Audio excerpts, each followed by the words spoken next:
Olá, muito boa tarde, Minas Gerais. Hoje é dia 2 de junho de 2014. Agora são 4 horas e 28 minutos. Nós já nos conhecemos. Eu sou Stanley Guzmán e eu quero agradecer desde já a você que me assiste pelo prazer da sua companhia, pelo carinho que você me dá com a sua audiência. Eu gostaria de pedir licença, como bom mineiro, a você para entrar na sua casa e te entregar a partir de agora as principais notícias de Minas Gerais. Nós estaremos juntos até a chegada do chefão, do Datenão. E você pode participar conosco através das redes sociais do Brasil, gente. E isso para mim é muito importante, a sua participação.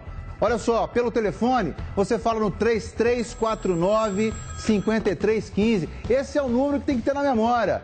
No Twitter, @BrasilUrgenteMG. Manda mensagem, fala comigo.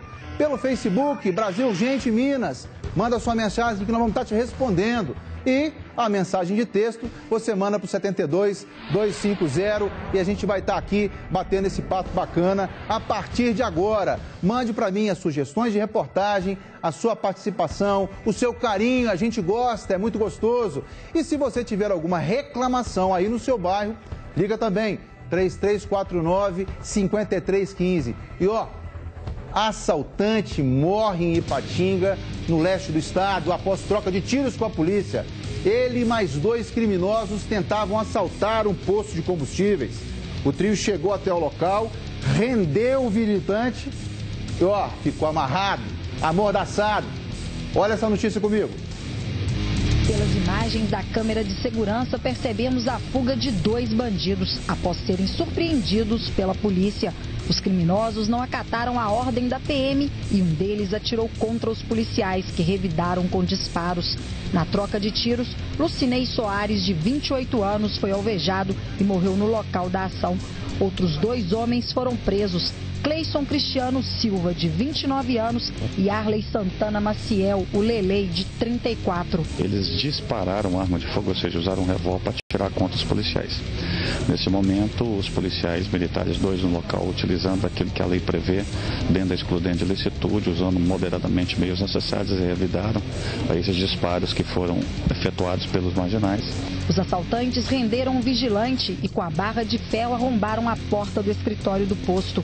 Eles chegaram a tentar abrir o cofre, mas o alarme disparou e a empresa de segurança foi acionada. De acordo com a polícia, o vigia conseguiu fugir e pedir socorro. Esse é o 6º caso registrado pela polícia de tentativa de assalto a postos de combustíveis em Ipatinga. Essa conduta desse arrombamento não foi a única conduta praticada por eles. Eles já praticaram arrombamento nos últimos tempos, em modus operandi, situação parecida. Nós tivemos aí 5, a gente está apurando um 6º caso já parecido nos últimos 30 dias, pelos indivíduos praticando crimes, realizando essa situação de amarrar vigilante, de tentar ter acesso a cofre, de levar dinheiro de cofre. Já não é a primeira vez deles agindo dessa forma aqui em Ipatinga. Olha, gente, o Brasil Urgente, a partir de hoje, começa com uma nova proposta de discussão, tá certo? Assaltos a postos de gasolina. O que é que nós devemos fazer para abrir a discussão sobre esse assunto? Lá em São Paulo, a Band News trouxe uma matéria, eu achei extremamente inteligente e importante, sobre os postos que não funcionarão mais a partir das 24 horas. Não vai haver mais esse tipo de atendimento. Quem sai prejudicado com isso? Quem vai sofrer com essa medida se ela vier a ser implementada? De quem é a responsabilidade pelos assaltos? Será que é a falta de polícia? Será que é a legislação? Aqui no Brasil, gente, nós queremos ouvir você, queremos ouvir a sua opinião. E você vai ligar no 3349 e falar comigo. Olha, eu acho que a situação tem que ser resolvida dessa forma, porque da forma que estamos indo. Infelizmente, o depoimento que eu ouvi foi o seguinte: o lucro que nós temos à noite não está valendo a vida dos nossos funcionários. E é isso que está acontecendo. Nós estamos tendo a todo instante assaltos que estão terminando com morte. E nós não queremos mais isso. Eu quero a sua participação, eu quero saber o que você pensa sobre isso, tá certo? E ó, ainda hoje você vai ver aquele casal que liderava o tráfico de drogas lá em Matozinhos. Ele foi preso no Mato Grosso do Sul, o casal foi preso no Mato Grosso do Sul. Mas deixa eu contar para vocês uma coisa. é onde entra o tráfico no Brasil, é a rota do tráfico, a rota caipira do tráfico, como diria Júlio Prado. Daqui a pouco a reportagem completa aqui no Olho da Notícia, no Olho na Band. Essa é a chamada que eu sempre quis fazer, gente. Olho da Notícia, Olho na Band. Isso estava no meu coração, estava no meu DNA. Eu sempre quis fazer isso. E vou mais longe com você. Incêndio atinge a parte hotel na zona sul de BH. De acordo com os bombeiros, o fogo começou na cozinha e as chamas se espalharam rapidamente. O prédio tem 18 andares. Todos os apartamentos que estavam ocupados tiveram que ser evacuados. Olha, o Érico fez a reportagem. Lincoln, põe na tela. O relato deste morador deixa claro o aperto em que ele e a esposa e demais hóspedes passaram para conseguir sair do hotel. O empresário achou que iriam morrer. Achamos que chegou a hora. Achamos mesmo, porque a fumaça entrava, subia, labaredas e labaredas. Quarteirões próximo ao hotel foram fechados para os trabalhos de resgates do Corpo de Bombeiros. 11 viaturas e cerca de 40 militares trabalharam para controlar o fogo. Os bombeiros continuam entrando no hotel usando os cilindros de oxigênio. A movimentação é grande aqui. O fogo teria começado no restaurante, que é anexo ao hotel, e os bombeiros agora fazem o primeiro trabalho. Vamos falar aqui com o sargento Geraldo. Sargento, o senhor foi o primeiro a chegar aqui e rapidamente o senhor isolou essa área aqui, né, sargento? É positivo. Nós recebemos aí o chamado para dar apoio ao bombeiro, que havia um incêndio no restaurante Santa Fé, e deslocamos rapidamente para o local e fizemos o plano aqui de desvio do trânsito para preservar, né, a sociedade. Primeiro, então, o primeiro foco de incêndio aconteceu dentro do restaurante. Segundo informações do proprietário do restaurante, o foco iniciou na cozinha do restaurante. A porta do local teve que ser quebrada pelos bombeiros. No interior, um rastro de destruição provocado pelas chamas. Praticamente tudo que havia no restaurante foi destruído.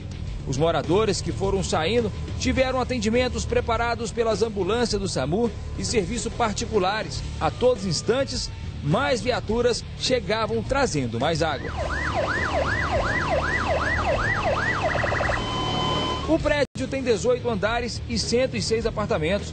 Os moradores estavam saindo trazendo apenas o essencial. Esse senhor de 72 anos estava no 15º andar e teve que descer as escadas com a ajuda dos bombeiros. Neste momento, mais hóspedes são retirados do hotel. Alguns são moradores que se residem aqui neste local. Ali um senhor, um idoso, com dificuldade até mesmo para se locomover, está sendo retirado do local pelos bombeiros com bastante dificuldade. Vários moradores já foram levados para serem atendidos. A gente vê agora aí a saída de mais moradores, um idoso ali com bastante dificuldade de se locomover. Pedro Paulo, que tem 75 anos e há 9 mora no aparte, conta que ficou sabendo do incêndio porque ligaram para ele, pois o alarme de emergência não tinha sido acionado. Teve que sair às pressas e descalço. Tá assistindo televisão, aí que ó, me telefonaram, eu fiquei como, né? Ó, tá pegando fogo o prédio, não sai não. Eu vi o alarme aqui no recepcionista, nossa, fica aí que o prédio tá pegando fogo, mas eu acho que eu fui o último a ser avisado. Esta jovem que veio da Argentina estava muito assustada. Após abrir a porta do quarto, ela viu a fumaça e várias pessoas correndo. Estava trabalhando e abri a porta e comecei a ver o humo e comecei a escutar gente correndo. O fogo teria começado na cozinha desse restaurante que fica anexo ao hotel. Uma fritadeira teria sido deixada ligada por uma das cozinheiras. A fumaça e as chamas tomaram conta dos primeiros andares. Os bombeiros chegaram ao local e tiveram que evacuar todo o hotel. O alarme de incêndio não foi acionado, o que dificultou ainda mais os trabalhos. Do momento da chegada do Corpo de Bombeiros ao local, não ouvimos alarme. Tinha muitos moradores dentro dos apartamentos ainda. Alguns fizeram contato com a central do Corpo de Bombeiros, passaram, estou no 13º, estou no 12º. Alguns não sabiam informar a localização, estava no apartamento, onde estava, em qual local do apartamento. Aí efetuamos as buscas, geral, apartamento por apartamento, andar por andar. Tivemos que arrombar 3 apartamentos, porque não tinha morador, não tinha chave. Os que deu nós abrimos com a chave mestra, mas alguns não abriram, aí nós tivemos que arrombar. E do total de bombeiros empenhados aí, 40 bombeiros e 11 viaturas. O local está credenciado para receber turistas para a Copa do Mundo. Representantes da empresa não quiseram dar explicações sobre a falta de funcionamento do alarme de emergência. A gente vai falar com vocês rapidinho. Já a gente vai falar com vocês. Se vocês puderem dar licença, privacidade para os moradores, por favor. A gente vai falar com vocês já. Vamos. Após vistoriado, os primeiros moradores puderam voltar para os seus quartos. Ô, gente, hotel credenciado para a Copa. Tá certo? Não é da nossa parte, não temos interesse nenhum em fazer nenhuma crítica à estrutura que está sendo montada aqui para nós, não. Acho até que, pelas informações que nós tivemos, está até muito mais adiantado do que foi na África. Mas uma panela ser esquecida e derrubar o champanhar, que é sinal de referência aqui na capital mineira, olha, chama atenção a gente isso, tá certo? Se preparou muito sobre estrutura, se preparou muito nas estradas, enfim, chegamos nesse ponto, mas e o nosso pessoal? Será que está preparado? Hora de pensar, pessoal que está responsável pela Copa, faltam só 10 dias e o nosso fera da Copa está vindo aí depois do break e vai falar como é que estão as coisas. Mas te trago também uma outra notícia importante. 2 homens ficaram feridos, um acidente na BR-267, na minha terra, lá em Juiz de Fora. De acordo com o Corpo de Bombeiros, um carro que seguia sentido Bicas, pertinho uma da outra, lá na Zona da Mata, tentou, para variar, uma ultrapassagem em local proibido e bateu de frente com o caminhão. Olha essas imagens comigo. A colisão aconteceu no início da manhã de hoje na BR-267, entre Juiz de Fora e Bicas. O condutor do caminhão e o motorista do carro tiveram ferimentos leves, foram atendidos e liberados. O trânsito ficou em meia pista e só foi regularizado por volta de 11 da manhã. O carro vinha daquela direção com destino a Juiz de Fora. Segundo a Polícia Rodoviária Federal, o homem que dirigia o veículo tentava fazer uma ultrapassagem. Quando perdeu o controle, invadiu a pista contrária e bateu de frente com o caminhão. Um dos ocupantes do caminhão afirmou que o carro estava em alta velocidade. De manhã cedo, neblina, né? Geralmente o pessoal não respeita, sempre sai cortando todo mundo. E o pessoal que estava vindo atrás dele estava falando também que ele estava cortando todo mundo, descendo, cortando todo mundo. E acaba acontecendo isso, né? O trecho é considerado perigoso pela Polícia Rodoviária Federal e é palco frequente de acidentes. Ontem, a poucos quilômetros dali, uma pessoa morreu em uma batida entre um carro e um trator. Trata-se de um trecho sinuoso, então a imprudência ainda é a causa principal de acidentes aqui. Ocorrências diversas, tá? Mas a imprudência é realmente a causadora aqui. A neblina a gente sempre recomenda, pela lei inclusive, a utilização do farol, tá? E reduzir a velocidade, atentando para as placas de sinalizações, e a gente pede uma cautela, né, maior para que não haja imprevistos. A gente cansa de falar isso, cansa. Todo dia, dá vontade até aqui no Brasil, gente, colocar uma placa, uma tabuleta. Gente, presta atenção na estrada, porque uma coisa é o acidente criminoso, a outra coisa é a fatalidade. É você fazendo ultrapassagem em local proibido, fazendo mal para você mesmo. E muitas vezes, a grande maioria delas, o efeito é a morte. E vocês querem ver como é que o trânsito está uma bagunça? E aí, não estou querendo piorar não, mas está uma bagunça. Ó, carreta carregada de cerveja tomba aqui no anel rodoviário. O acidente aconteceu no bairro Olhos d'Água, sentido Rio de Janeiro. O veículo transportava garrafa de 600 ml de bebida quando o motorista perdeu o controle de direção. O material se espalhou por toda a pista e parte do carregamento foi saqueada. Põe na tela para mim, Tim. O caminhão carregado com 1.200 caixas de cerveja tombou no anel rodoviário, próximo ao bairro Olhos d'Água, sentido Rio de Janeiro. Segundo a Polícia Militar Rodoviária, o condutor do veículo se distraiu e foi parar na valeta no trecho. Segundo o condutor do veículo, ele alega que trafegava sentido BH-Rio e o veículo caiu na canaleta. Ele não soube explicar o porquê. Aí caiu as duas rodas da lateral direita, caíram na canaleta e a carga veio a tombar. Com o veículo tombado, engradados de cerveja e garrafas se espalharam por um terreno que fica às margens do anel. momento em que moradores da comunidade chegaram ao local e começaram a saquear a carga. Na realidade, eles chegaram antes, né, da viatura nossa da Polícia Rodoviária Estadual, e houve um princípio de saque. O pessoal, os moradores aí da vila começaram a saquear a carga, mas os militares conseguiram controlar. Logo em seguida, as nossas viaturas também chegaram e conseguiram contornar toda a situação. Acionados, militares do 5º Batalhão chegaram ao local para tentar conter os furtos.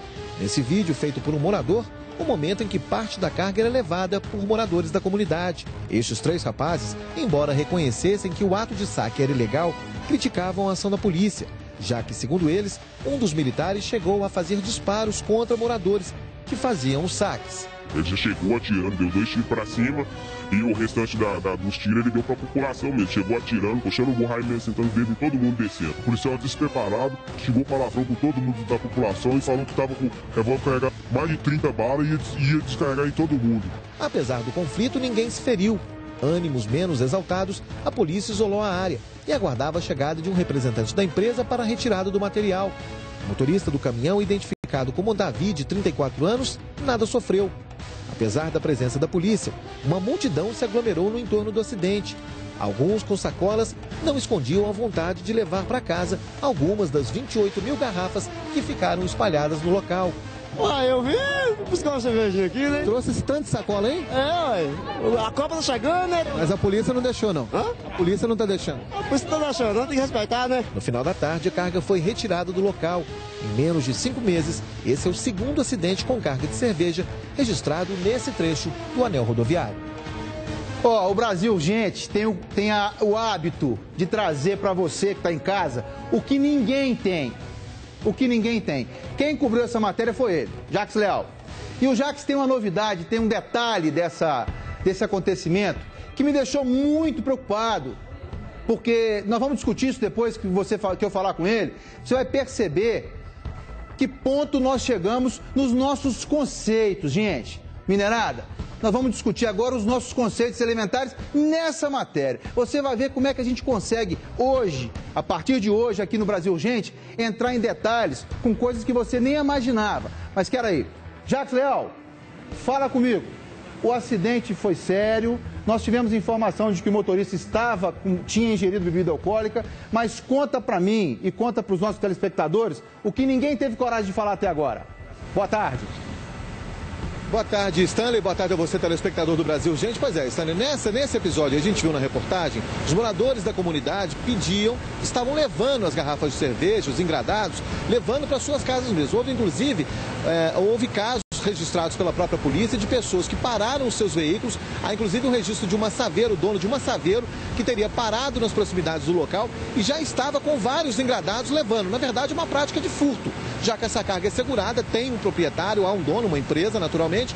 E aí a reclamação dos moradores da comunidade é com relação a disparos, de que um policial militar de fato teria feito os disparos. Conversei com esse policial militar e disse que de fato fez os disparos, admitiu ter feito os disparos para o alto, exatamente para que as pessoas não levassem a carga. E da parte da polícia militar, a informação que eu recebi é o seguinte, de que tão logo foi feita a abordagem a essas pessoas que levavam as cargas, estavam tentando furtar essas cargas, chegaram inclusive a jogar parte desse material para esconder da polícia no matagal próximo lá, de que ele também foi recebido a garrafadas, ou seja, a comunidade na expectativa de levar o material, teve gente inclusive dizendo que era o dia do casamento da minha filha, se eu pudesse levar essas garrafas de cerveja, um engradado aqui, ajudaria bastante. O que a gente sabe que não é certo, não é correto, e aí tem aí esse registro da Polícia Militar e os moradores da comunidade indignados, porque o policial então teria atirado para o alto e teria então levado medo e pânico, já que haviam muitas crianças próximas a esse local. Essa é a informação que nós temos, mas felizmente, Stanley, ninguém ficou ferido.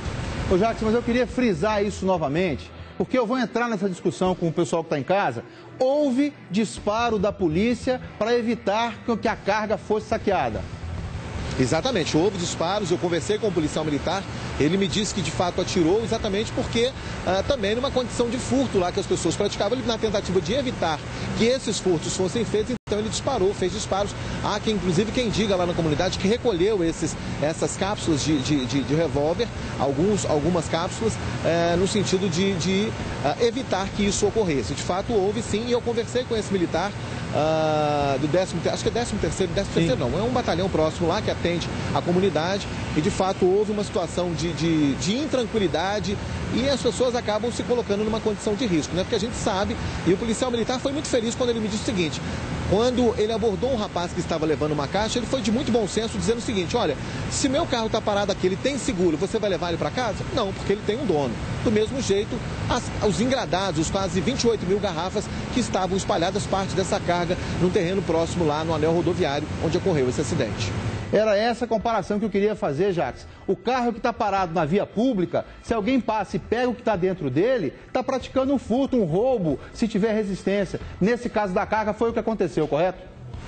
Corretamente. A carga tem seguro. Ela saía, inclusive, de Belo Horizonte, saiu da cidade de Belo Horizonte, com destino a Juiz de Fora, e o destino dele era 040, sentido Juiz de Fora, e tinha endereço para ser entregue, nota fiscal em mãos, tudo certinho. O Davi, inclusive, eu conversei com ele, não quis gravar na entrevista. Segundo ele, em 12 anos de trabalho, nunca ocorreu um acidente dessa natureza, mas ele ficou tão assustado com a situação que, tão logo a carga tombou, começaram a surgir as pessoas da comunidade ali do bairro Olhos d'Água e de comunidades adjacentes, tentando retirar esse material. Ele, com medo, acabou se escondendo no mato. Só voltou para o local quando da chegada da PM, quando ele se sentiu mais confortável, que a área foi isolada. Aí sim ele voltou e aí deu o relato dele que de fato distraiu o caminhão, caiu na valeta de proteção, naquela valeta ali que fica às margens do anel rodoviário, e aí sim ele conseguiu descrever o que havia de fato ocorrido. Agora, interessante, eu não sei se você observou nessa reportagem, eu mesmo foi quem fez a outra matéria, mais ou menos 5 meses, quando um outro caminhão também tombou do outro lado, e a situação também foi a mesma. As pessoas se aglomeraram no entorno lá, a Polícia Militar Rodoviária teve que fazer um cordão de isolamento exatamente para que as pessoas furtassem esse material. Aliás, infelizmente, né, Stanley, essa é uma cultura, aquela cultura, o que é do outro não é meu, e o alheio chora o seu dono, não é verdade? Ô Jacques, muito obrigado pelos seus comentários, já volto com você daqui a pouco. E você que está em casa, Brasil Urgente te faz essa pergunta: você se apropriar de uma carga que caiu num acidente, numa fatalidade qualquer, é correto? Você acha que você se apropriar daquilo que é de terceiros, fruto inclusive de uma fatalidade, de um problema tão sério quanto um acidente como esse, você acha que é correto? Você acha que se alguém fizer isso com um patrimônio seu, você vai ficar satisfeito? Porque muita gente está acostumada a ver o Brasil Urgente aqui fazer crítica a assassino, a estuprador, a quem faz furto, a quem faz roubo, com mão armada, sem mão armada, enfim. Nós estamos acostumados a contar para você, a te entregar notícia da fatalidade, daquela coisa praticada pelo homem que é considerado realmente um fora da lei. Mas e você, que esteve lá no Olhos d'Água e que pegou uma garrafa? Você sabia que a lei te entende como alguém que praticou? Presta atenção no que eu estou te falando, para que amanhã isso não venha acontecer de novo. Olha bem para mim. O que é do outro, que não te pertence, deixa quietinho lá. Sabe por quê? Porque isso o mineiro aprendeu quando estava com os coeiros ainda. Isso o mineiro aprendeu quando estava em casa ainda. Então vamos começar a levantar a cabeça, gente. Vamos começar a levantar a cabeça e vamos olhar para frente. Porque, ó, eu vou voltar pertinho da câmera. Eu vou ver uma melhor maneira de tratar desse assunto pertinho com você. No telefone, você vem aqui na Band, conversa comigo, fala. A nossa equipe toda vai te ouvir, porque eu tenho mais notícia para te dar. Ainda hoje, você vai ver que casal que liderava o tráfico de drogas em Matozinhos é preso no Mato Grosso do Sul. Daqui a pouco a reportagem. Mas peraí, sabe quem tá aqui no estúdio? O cara que tem o bizu pra galera. Eu não vou falar de Cruzeiro não, porque eu tomei uma trolitada danada dos 3-0. Deixa eu te contar um negócio. O que ele vai contar pra galera do Cruzeiro é de cair o queixo, tá certo, gente? Olha, eu vou para um breve intervalo e você fica comigo aí, porque você já sabe. Liga, vamos lá. Olho na notícia, olho na Band.